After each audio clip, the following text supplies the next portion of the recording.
Hello everyone, स्वागत है आपका मेरे यूट्यूब चैनल पे। आज हम पढ़ेंगे विटामिन B2 जिसको राइबोफ्लेविन भी कहा जाता है। आज हम पढ़ेंगे विटामिन B2 के हमारे लिए क्या लाभ हैं, इसकी कमी के क्या लक्षण होते हैं और कहाँ कहाँ से ये हमें प्राप्त होता है। विटामिन B2 को राइबोफ्लेविन कहा जाता है। इसकी खोज कुहन और जायोर्जी ने 1933 में की और बुकर ने इसका जो प्रयोग वृद्धि करने की विशेषता जो था उसके ऊपर किया और इसको पहचान की कि एक वृद्धि करने में सहायक एक तत्व है। वो किसने किया? बुकर ने। और इसकी खोज की थी कुहन और जायोर्जी ने 1933 में। राइबोफ्लेविन में पाए जाने वाले पीले रंग को फ्लेविन कहते हैं। क्या कहते हैं? फ्लेविन। इसको लेक्टोफ्लेविन भी कहा जाता है। क्या कहा जाता है? लेक्टोफ्लेविन। क्यों कहा जाता है? क्योंकि इसकी जो सबसे पहले जो खोज हुई थी वो दूध से हुई थी, इसलिए इसको लेक्टोफ्लेविन कहा जाता है। अब देखते हैं इसकी संरचना और गुण। जो राइबोफ्लेविन की संरचना है वो राइबो शर्करा से मिलती है। मिलने के कारण, राइबो शर्करा से मिलने के कारण और फ्लेविन समूह से संबंध होने के कारण इसको राइबोफ्लेविन कहा जाता है। यह शुद्ध रूप में जो है कड़वा होता है, संतरी रंग का होता है और पीले रंग का भी होता है, लेकिन सुगंधहीन होता है, मतलब गंधहीन होता है। इसकी कोई गंध नहीं होती। इसके जो रवे होते हैं वो नुकीले होते हैं। यह अम्लीय मिश्रण में उबालने पर स्थिर रहता है, लेकिन B1 की तरह क्षारीय मिश्रण में जल्दी नष्ट हो जाता है और प्रकाश के संपर्क में आने से भी नष्ट हो जाता है। और यह विटामिन जो है वो जल में घुलनशील है। जैसे बताया था कि विटामिन बी के जितने भी कॉम्प्लेक्स हैं, B1, B2, B3, वो सारे जो जल में घुलनशील होते हैं और वसा में अघुलनशील होते हैं। अब देखते हैं राइबोफ्लेविन के कार्य कौन कौन से हैं। तो ये क्या करता है कि कार्बोज के उपापचन में सहायता करता है और प्रोटीन और वसा के पाचन में भी सहायता करता है। कार्बोज के उपापचन में सहायता करने वाले जो कुछ हार्मोन्स होते हैं उनके लिए यह नियामक का कार्य करता है और वसा और प्रोटीन के पाचन में जो सहायक एंजाइम्स होते हैं उनके निर्माण करने में ये सहायता करता है और शरीर की वृद्धि में सहायक होता है। त्वचा और आंतों की जो श्लेष्मिक झिल्ली है, आँखों की, त्वचा की, आंतों की श्लेष्मिक झिल्ली के लिए राइबोफ्लेविन जो है आवश्यक होता है और ये आँखों के लिए भी आवश्यक होता है, उसकी रोशनी को ठीक बनाए रखने के लिए। आँख की रेटिना की सतह पे जो है राइबोफ्लेविन होता है, जो रोशनी के साथ क्रिया करके आँखों की जो नाड़ियों को उत्तेजना प्रदान करता है, देखने में सहायता करता है। अब देखते हैं कि राइबोफ्लेविन हमें किन किन साधनों से मिलता है। तो इसके जो मुख्य स्रोत होते हैं वो है खमीर, मीट, यकृत, जिगर, दूध, अंडे, दालें, हरी पत्तेदार सब्जियों में ये काफ़ी मात्रा में होता है, इसके मुख्य स्रोत होते हैं। और कम मात्रा में जो अनाज हैं, फल है या जड़ वाली जो सब्जियां हैं उनके अंदर ये कम मात्रा में होता है। बियर में राइबोफ्लेविन पाया जाता है। सब्जियों तथा अनाजों और दालों को जब हम हल्की आंच पे पकाते हैं या उसका पानी फेंक देते हैं तो ये नष्ट हो जाता है। अगर मीठे सोडे का भी प्रयोग करते हैं तो भी विटामिन बी जो है नष्ट हो जाता है। मीट को स्ट्यू करने या रोस्ट या ब्रेस करने से जो है 3/4 राइबोफ्लेविन बच जाता है। अगर दूध को हम शीशे की बोतल में भरकर धूप में रख दिया जाए, मतलब ताप में रख दिया जाए, जहाँ गर्मी हो वहाँ रख दिया जाए तो ये नष्ट हो जाता है। अब हम देखते हैं कि राइबोफ्लेविन की हमें कितनी आवश्यकता होती है। शरीर के आकार के अनुसार शिशुओं और बच्चों को वृद्धि के लिए राइबोफ्लेविन की जो है ज़्यादा ज़रूरत होती है। एक वयस्क व्यक्ति को 1000 कैलोरी के पीछे मतलब 0.6 मिलीग्राम की आवश्यकता होती है। अगर 1000 कैलोरी चाहिए तो उसको 0.6 मिलीग्राम जो है राइबोफ्लेविन की आवश्यकता है। गर्भावस्था और दातरी महिला में इसकी जो है आवश्यकता थोड़ी बढ़ जाती है, उनके लिए चाहिए 0.9 मिलीग्राम प्रति 1000 कैलोरी के पीछे। लेकिन कुछ परिस्थितियाँ हैं, जैसे थायराइड हो जाता है, मतलब किसी को ज़्यादा क्रियाशीलता बढ़ जाती है उसकी, या ज्वर हो जाता, बुखार हो जाता है, चोट लग जाती है या सर्जरी ऑपरेशन होता है किसी का, तो उस टाइम जो है राइबोफ्लेविन की मात्रा बढ़ जाती है। अब देखते हैं राइबोफ्लेविन की कमी का हमारे ऊपर क्या प्रभाव पड़ता है।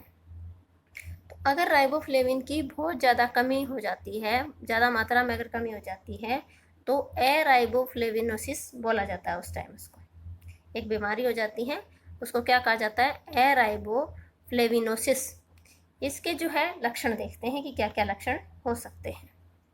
स्टार्टिंग में जब थोड़ी बहुत मतलब प्रॉब्लम होती है इसकी, इसके जो सिम्टम्स है, लक्षण दिखाई देते हैं, क्या होता है कि या तो हाइट छोटी रह जाती है, हाइट नहीं बढ़ती, आँखों की समस्या हो जाती है, स्किन की प्रॉब्लम हो जाती है, स्किन पे रैसेस हो जाते हैं, या जो है दिमाग जो है कमज़ोर हो जाता है, या दिमाग अच्छे से काम नहीं करता, संतुलन जो है दिमाग का वो गड़बड़ हो जाता है।